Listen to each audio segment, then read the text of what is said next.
নমস্কার। আবারও একটি রাশির রাশিফল নিয়ে আপনার সামনে হাজির হয়েছি। অর্থাৎ এই 2025 সালের জুলাই মাস কন্যা রাশি বা কন্যা লগ্নের জাতক জাতিকাদের জন্য কেমন যাবে সে বিষয়ে বিস্তারিত আলোচনা করব। দেখুন, কন্যা রাশি সাধারণত 3টি নক্ষত্র নিয়ে গঠিত। এক হচ্ছে উত্তর ফাল্গুনী, অর্থাৎ এই রাশির প্রধান চরিত্র হলো উদারতা। তাই আপনার জন্ম নক্ষত্র যদি উত্তর ফাল্গুনী হয়, এই রাশির জাতক জাতিকাদের মধ্যে উদারতা ভাব, দান করার ভাব কিন্তু একটা প্রবল মাত্রায় লক্ষ্য করা যায়। হস্তা নক্ষত্রে জন্ম, হস্তা নক্ষত্র নিয়ে যদি কোনো জাতক জাতিকা জন্মগ্রহণ করে, অর্থাৎ আপনার রাশি যদি হয় কন্যা এবং আপনার জন্ম নক্ষত্র যদি হস্তা হয়, হস্তা মানে কি? হস্তা নক্ষত্রের প্রতীক কি? মুষ্টিবদ্ধ হাত।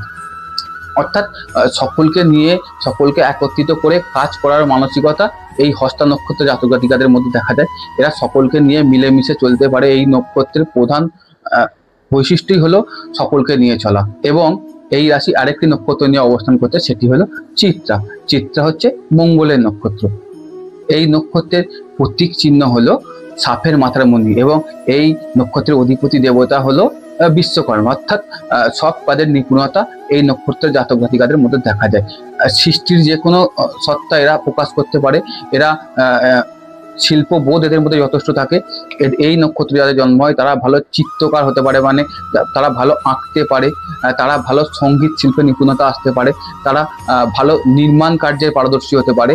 সমস্ত কিছুকে সুন্দরভাবে গুছিয়ে মানুষের কাছে তুলে ধরা হলো এই চিত্রা নক্ষত্রের জাতক জাতিকাদের প্রধান বৈশিষ্ট্য। আপনার রাশি যদি কন্যা হয়, এই 2025 সালের জুলাই মাস কিন্তু আপনার জন্য কর্মের জায়গায় ভালো। অর্থাৎ রাশির দশম ভাবে বৃহস্পতি অবস্থান করছে। আপনাদের কর্মভাব, যারা দীর্ঘদিন ধরে চাকরির চেষ্টা করছেন তাদের কিন্তু ভালো ফল দান করতে চলেছে। বৃহস্পতি কি ধরনের কর্ম দেয়? বৃহস্পতি সাধারণত দেয় টিচিং প্রফেশনের সঙ্গে যারা যুক্ত, শিক্ষকতার সঙ্গে যুক্ত, যারা পৌরোহিত্য করেন, যারা অধ্যাপনার সঙ্গে যুক্ত, তাদের জন্য কিন্তু এই নতুন মাস ভালো ফল দান করতে চলেছে। তাই যারা দীর্ঘদিন ধরে কর্মহীনতায় ভুগছেন তারা কিন্তু ভালো ফল পেতে চলেছেন। এবং যারা ব্যবসার সঙ্গে যুক্ত, কি ধরনের ব্যবসা? দশকর্মার দোকান, মিষ্টির দোকানের ব্যবসা, যারা খাবার দাবারের কোনো ব্যবসার সঙ্গে যুক্ত আছেন তাদেরও কিন্তু এই নতুন মাস অর্থাৎ 2025 সালের জুলাই মাস কিন্তু ভালো যেতে চলেছে। আপনাদের কিন্তু কর্মের জায়গায় উন্নতির প্রবল যোগ দেখা যাচ্ছে। তবে যারা জন্মস্থান থেকে দূরে কর্ম করেন, অর্থাৎ জন্মস্থান থেকে অনেকটা দূর কর্ম করেন, বাইরে কর্ম করেন, তাদের কিন্তু উন্নতির জায়গায় কিছুটা বাধার সৃষ্টি হবে। বিশেষত হেলথের কারণে তাদের কিন্তু কর্মের জায়গায় ডিস্টার্ব লক্ষ্য করা যাচ্ছে। আপনাদের হেলথের জায়গা কিন্তু এই নতুন মাসে ভালো যাবে না। রাশির ষষ্ঠভাবে রাহু অবস্থান করছে। ষষ্ঠ থেকে আমরা কি দেখি? রোগ ভোগ দেখি। রাহু কি ধরনের রোগ নির্দেশ করে? অজীর্ণ, অর্থাৎ পেটের সমস্যা, ডায়রিয়া, এই ধরনের রোগগুলো কিন্তু আপনাদের হবার সম্ভাবনা প্রবল। তাই খাওয়া দাওয়ার দিকে কন্ট্রোল করতে হবে। ষষ্ঠ ভাবের অধিপতি হলো শনি। শনি কি ধরনের রোগ দেয়? শনি হচ্ছে দাঁতের সমস্যা দেয়, শনি টিবি, শনি পেটের সমস্যা, শনি হচ্ছে হাড়ের সমস্যা, দীর্ঘদিন ধরে যন্ত্রণায় যারা ভুগছেন অর্থাৎ বাতের সমস্যা, এই ধরনের রোগগুলো শনি নির্দেশ করে। তাই আপনাদের কিন্তু এই মাসে একটু সতর্ক থাকতে হবে হেলথের জায়গায়। বিশেষত হেলথের জায়গায় কিন্তু এই রাশির জাতক জাতিকাদের আমি একটু সাবধানতা অবলম্বন করার পরামর্শ দেবো। এডুকেশনের জায়গা যথেষ্ট শুভ বলা যেতে পারে। আপনারা এডুকেশনের দিকে ভালো ফল পেতে চলেছেন। অর্থাৎ যারা আর্টস নিয়ে, বিশেষত যারা লিটারেচার নিয়ে পড়াশোনা করেন, বাংলা, ইংরাজি এই ধরনের বিষয় নিয়ে যারা পড়াশোনা করছেন বা উচ্চ বিদ্যার সঙ্গে যুক্ত আছেন, তাদের কিন্তু ভালো ফল দান করতে চলেছে। যারা ল নিয়ে পড়াশোনা করছেন, যারা ল নিয়ে পড়াশোনার জন্য চিন্তা ভাবনা করছেন, তাদেরও কিন্তু যথেষ্ট শুভ ফল এই নতুন মাস আমাদের জন্য নিয়ে আসতে চলেছে। আমরা যারা সায়েন্স নিয়ে পড়াশোনা করছেন বা কমার্স নিয়ে পড়াশোনা করছেন, তারাও কিন্তু এই নতুন মাসে ভালো ফল পেতে চলেছেন। আপনারা যারা পড়াশোনার জন্য বাইরে থাকেন, তারাও কিন্তু এই নতুন মাসে যথেষ্ট ভালো ফল আসতে চলেছে। আপনাদের রাশি যদি কন্যা হয় বা আপনাদের লগ্ন যদি কন্যা হয়। সন্তানের জায়গায় কিছুটা ডিস্টার্ব এই মাসে লক্ষ্য করা যাচ্ছে। সন্তানের হেলথের জায়গায়ও কিছুটা ডিস্টার্ব এই মাসে লক্ষ্য করা যাচ্ছে। তবে সন্তানের পড়াশোনার জায়গায় আমি কিন্তু ভালো পাচ্ছি। বন্ধুদের দ্বারা উন্নতির সম্ভাবনা, বন্ধুদের দ্বারা সহযোগিতা পাওয়ার একটা প্রবল যোগ এই নতুন মাসে দেখা যাচ্ছে। আপনারা যারা গাড়িতে বা জমিতে ইনভেস্ট করার কথা চিন্তা ভাবনা করছিলেন, আপনার রাশি যদি কন্যা হয় বা আপনার লগ্ন যদি কন্যা হয়, আপনারা কিন্তু এই নতুন মাসে আপনারা ইনভেস্টমেন্টের দিকে যেতে পারেন।